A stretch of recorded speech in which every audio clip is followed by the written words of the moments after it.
छौरी कौन छौरा कैला तो यूज गे छौरी कौन छौरा कैला तो यूज गे दुनु गोला का करे छौ गुज गुज गे दुनु गोला का करे छौ गुज गुज गे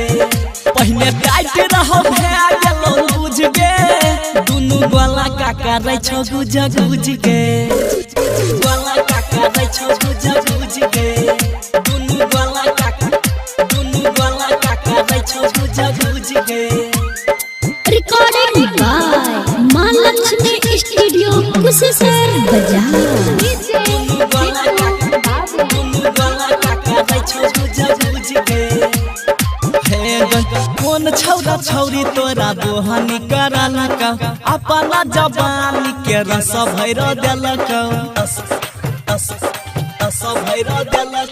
कौन छौरा छौरी तोरा दोहनी कराला का अपना जवानी के रस भैर देलक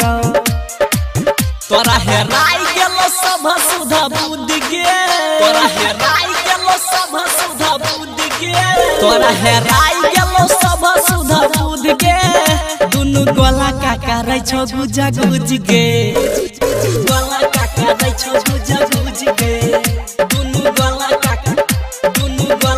करे छौ गुज गुज गे। मिक्स बाय राहुल बाबू। दुनु गोला का करे छौ गुज गुज गे गुज गुज गे पहले रही कम अब भे गेलो गम गए कैली कोना गलत काम क्या करा संग गे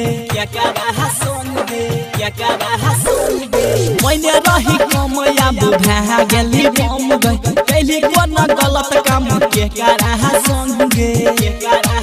पर मुद्दे हाथ कहै छौ बात बुझ गे